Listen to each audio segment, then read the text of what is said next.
30th, a beautiful Thursday, our last Thursday in the month of May of 2024, and this is Wake Up Gian with Jeffrey Smith. We are joined this segment by our good friend from Canny. Miss Tracy is in studio right now, and of course, I want to say good morning. Introduce yourself to our audience.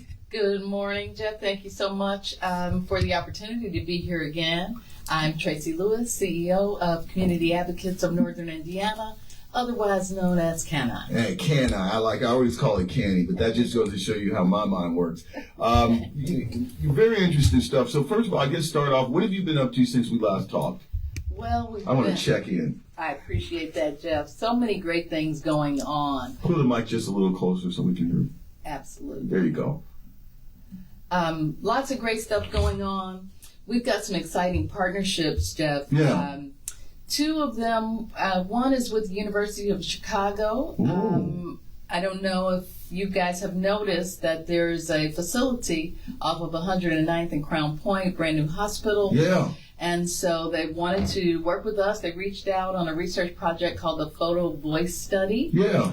To really see where young people are relative to HPV. Wow. What are the ways they want to receive their information? What are the ways that they want to share their voices? And so when it comes to community and getting out and drawing community and convening community, that's what we're all about at Canny. Now, okay, so now take me back to this HPV thing. So what are they asking? They're trying to see if it's impacting the youth community, and they want them to kind of, I guess, serve as like data collectors or something? More that, yeah, yes. Yeah. But actually really to hear from them more. Right. So they're sharing this information, but it's all in an effort to end HPV. Because there is a vaccine, so that you would never have to have this cancer if you have it at an early age. The series starts at age 12, and I think it finishes up sometime before 18. Right. And that would mean cervical cancer, a number of cancers are eliminated for life for that person. And so it is our hope to end that. And this Photo Voice study is sharing that information with young people, but more it's to say, hey, how much do you know? Yeah. How do you want to receive this information? And just as we always say, we're humble disruptors. Yeah. And that means we're humble enough to listen. Right. And so that emphasis there, University of Chicago is acting in the same regard and saying, we want to hear from you. I would absolutely be very interested in to see the results of this, because, you know, I've talked about this before with some physicians, because we're on the backside of an epidemic that was a generational type of thing in that pandemic, and I'm sure you know this as well. There are people that have different views and positions, maybe stronger than they had prior to the pandemic as it relates to vaccines and things of this nature. So I would be very curious to hear what young people, what their views are and how they would respond to this study. I mean, I'm curious. Absolutely, Jeff, and we'll be looking forward to if you would invite us back to come back and share that information with you. Yeah. And really just broadcast it. Yeah. We were boots on the ground in dealing with the myths around vaccines and everything during COVID. And so one thing that we found was the young folks were not as much opposed to it on certain points as some of their older counterparts. Right. And so a lot of times it's just convenience or inconvenience. We had a group of young people that initially they want to take the vaccine. And then they had some other things coming up where their school or they had weddings to be in or parties. And they couldn't go without having had the vaccine, and they said, "Oh, okay," and they would take it. And so our sense of it is, and historically with the HPV, it's just that it hasn't been real pushback from kids. But the parents, from young folk, but from parents. And as I said, I'm curious. I could appreciate it because you're absolutely right. And what's made it worse is, the fact that it's become a kind of a political position as well, And so now people are dug in, and it's like the vaccinated versus the unvaccinated and the whole thing. Yes. Yeah.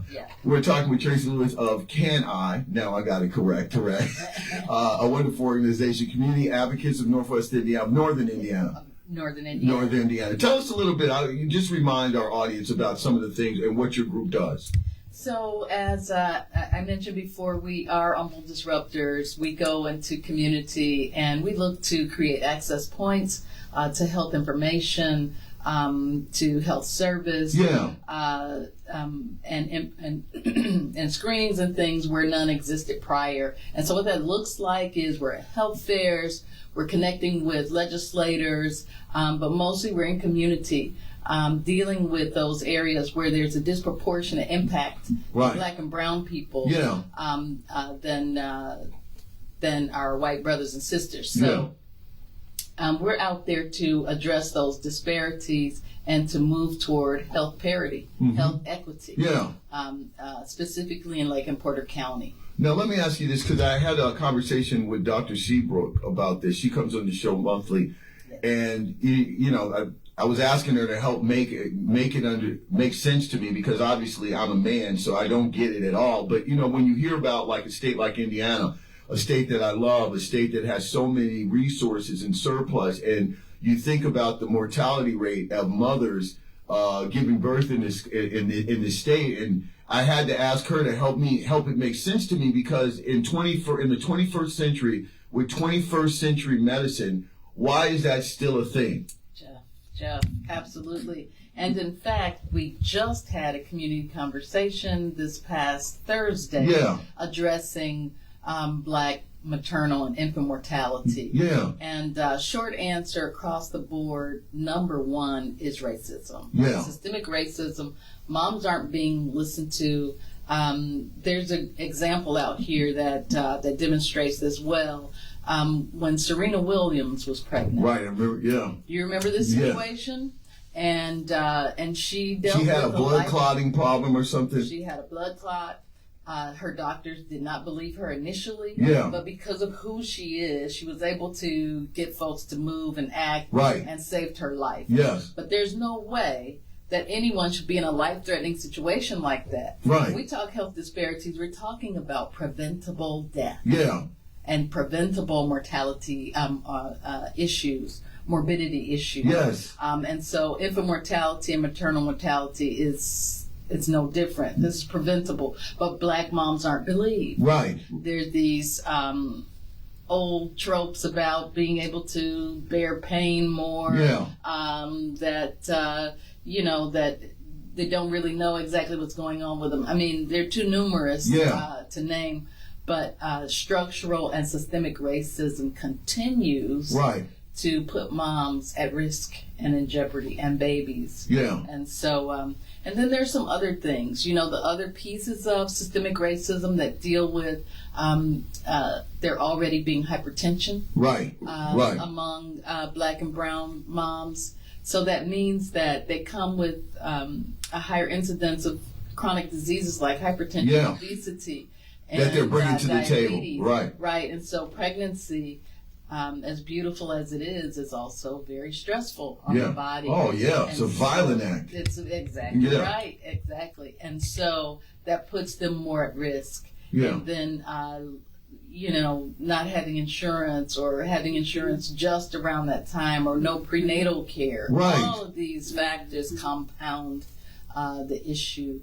And so that's something that we are addressing. And as I say, we just had a community conversation. We're going to have a follow-up in August. Now, and so let me ask you this. And so, going forward, and once again, pardon me for just being a dude, because that's the only way I can approach this. But, as I hear this, and I kind of go back and I think about, when I was going through school, we had a class called Health and Safety. And it really dealt with a wide range of topics. I think I was in 8th grade, and we had to see that film or whatever. But during the course of that year, there was a lot of interaction with agencies. Planned Parenthood would come through there and talk about safe sex, and then there would be this one top part of the class that would focus on the females and start to talk to them about things. And is it time that we start? I know there's been a lot of cuts, and we're streamlining education and things like that, but is it time to start bringing these kind of things health-wise back into the schools and educate people earlier?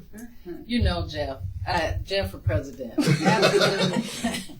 I think so. Yes. In my humble opinion, I do agree with you, and I'm so glad you have experts like Dr. Seabrook coming on. At our talk, we had folks from Faith that came together with Faith Spaces, Dr. McCullough, FEMA, community health centers across the region, because it will really take everyone coming together, and having that in the schools is just such an important piece. One of our nurse, Catherine, I can't think of her last name right now, hope she'll forgive me, but she's from HealthLink. Right. She talked about preconception health. Yes. And how important that is. Right. So we don't do a lot of planning. No, a lot we of don't. times it's a surprise. Right. It's a wonderful surprise to be pregnant. Yes. But you need to